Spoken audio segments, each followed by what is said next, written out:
Qui Gon Jinn was a human male born 92 years before the Battle of Yavin. He was raised in the Jedi Temple on Coruscant and became an apprentice to Count Dooku at a young age. He and Dooku shared ideals about the Force and the Jedi that made them butt heads with the High Jedi Council, though Jinn took a much more conservative stance than his master. Still, Dooku trained him to knighthood and encouraged him to get an apprentice of his own. Jinn was eager to do so and trained 3 Padawans throughout his life. The first was Femor, who had a somewhat uneventful career, but was a success nonetheless. Unfortunately, his second apprentice, Xanatos, became disillusioned to the Jedi, fell to the dark side, and started a war with the Order itself. Jinn blamed himself and almost didn't take another, until he met young Obi-Wan Kenobi, who helped him redeem his mistake with Xanatos and went on to become his most successful student. Around 32 BBY, both Jinn and Kenobi became involved in the crisis on Naboo, and became the first Jedi in almost 1,000 years to cross blades with the Sith Lord. Qui-Gon met his unfortunate end at the hands of Darth Maul, but managed to live on as a Force spirit and continued influencing events in the galaxy. Jinn was remembered for his wisdom, skill, and deep connection to the living Force.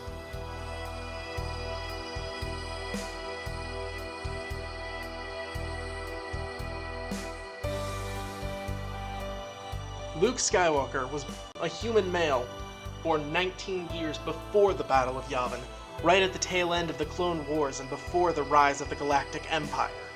To avoid the eye of both the Emperor and his father, Darth Vader, Luke was hidden away in the Tatooine desert on his uncle's moisture farm. He lived a normal life until around the age of 19 when he lost his family, became apprentice to Jedi Master Obi-Wan Kenobi, and joined the Rebellion. Luke went on to become a general in the Galactic Civil War, having destroyed both the Death Star and facing down Darth Vader. After training with Yoda and discovering the truth about his father, Luke attempted to confront Vader and bring him back to the light. He not only succeeded here, but he also helped overthrow the Empire, eliminated the presence of the Sith, rebuilt the Jedi Order without the corruption from years prior, and truly restored the long-awaited balance to the Force.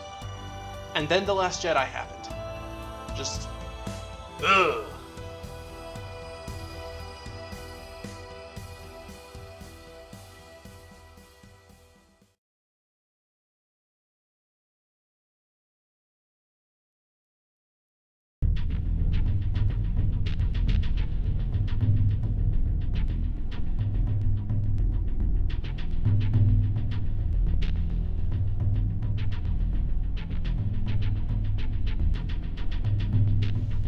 Qui Gon Jinn stood around 6'4" and had a somewhat bulky physical build.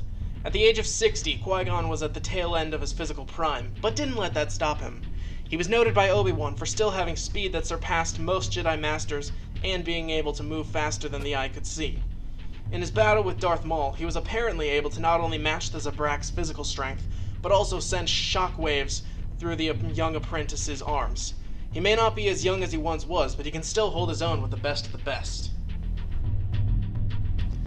Luke stood around 5'6" and was 23 years old.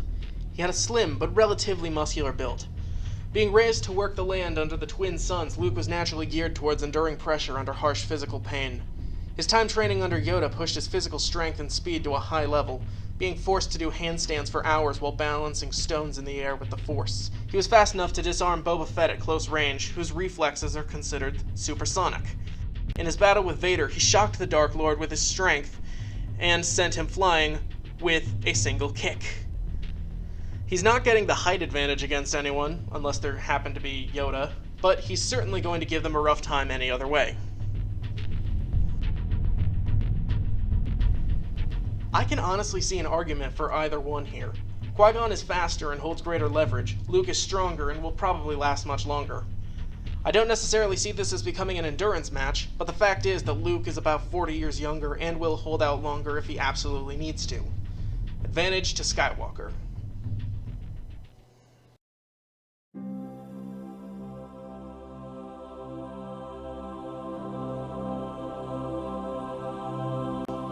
Qui-Gon was revered for his wisdom, but not necessarily his power. Sure, he could send people flying with force pushes and waves, but his own respect for the living Force also kept him from using it that often. His telepathy was certainly noteworthy, able to use Jedi mind tricks on a Hutt, though Toydarians were famously beyond his ability. He was one of the first Jedi to transcend the physical plane and live on as a Force spirit, but he never finished training with the Force priestesses and could only take physical shape in areas heavily endowed in the Force, such as Mortis or Dagobah. Other than that, it was pretty standard for him. Luke, being a Skywalker, was born with a higher Force potential than anybody else in the galaxy, but as instructed by Yoda, he was only to use it for knowledge and defense, so he did exactly that. Most of the time. Certainly didn't shy away from Force strangulation when he felt it necessary. He was skilled in the Jedi mind trick, but higher beings, such as the Hutts, were beyond his ability to persuade. Generally speaking, he took a much more practical approach to applying his power. Instead of throwing out heavy Force waves to tear through opponents' defenses, he'd simply redirect their attacks and find a simple way to incapacitate them. He had no apparent training with Tutaminis, aka energy absorption, but apparently on instinct he did manage to hold back Palpatine's lightning for a split second. I didn't spend a lot of time on this round, or the first one for that matter, because I don't really see it playing a big factor in the verdict. Neither is capable of ragdolling the other, and neither would even try in the first place. Luke has more power, Jinn has more versatility. In the end, they balance out. No advantage given.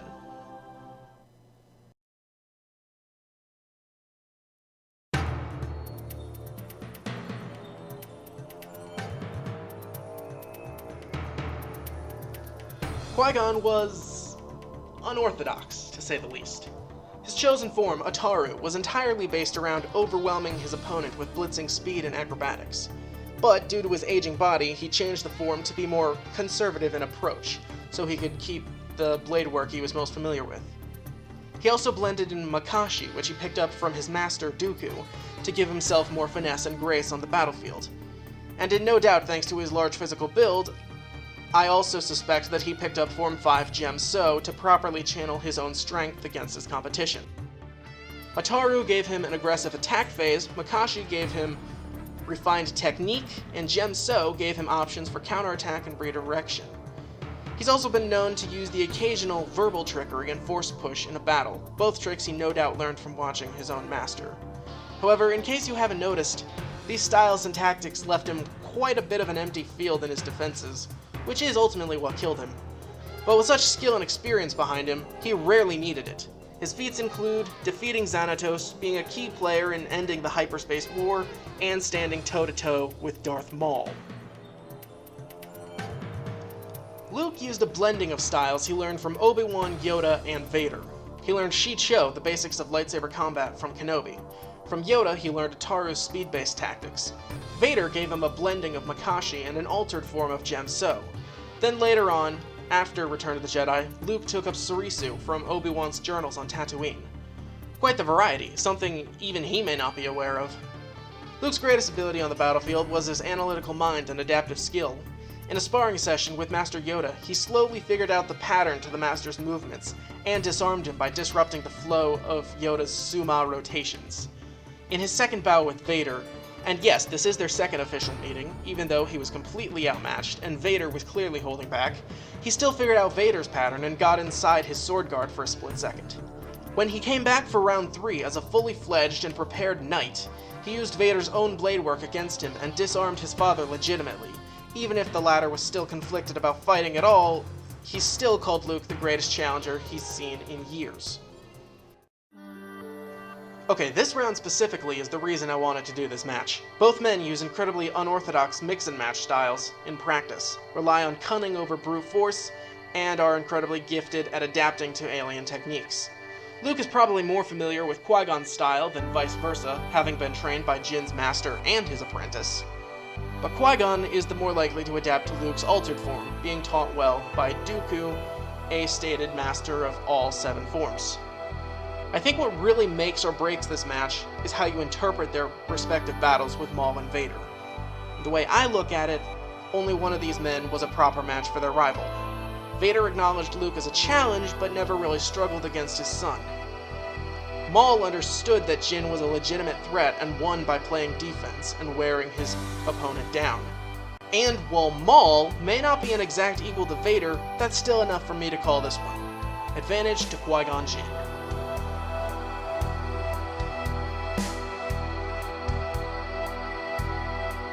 I was incredibly critical in my analysis, but I do see this as being a legit close match. I say the advantage to the victor goes 6-10. This battle would begin relatively equal, Jinn taking the initial offense, but both sides testing waters to see what the other can do. Luke starts thinking and starts his own offense once he's comfortable with Jinn's style. If this battle goes incredibly long, I can see Jinn getting worn out and Luke figuring out how to take him down. But I'm not sure if that's really going to work out that often either. No matter how you slice it, he's just outclassed and will be disarmed himself long before he reaches that point. Qui Gon certainly won't kill him, but he'll make sure the boy knows his place. I declare Qui Gon Jinn the victor.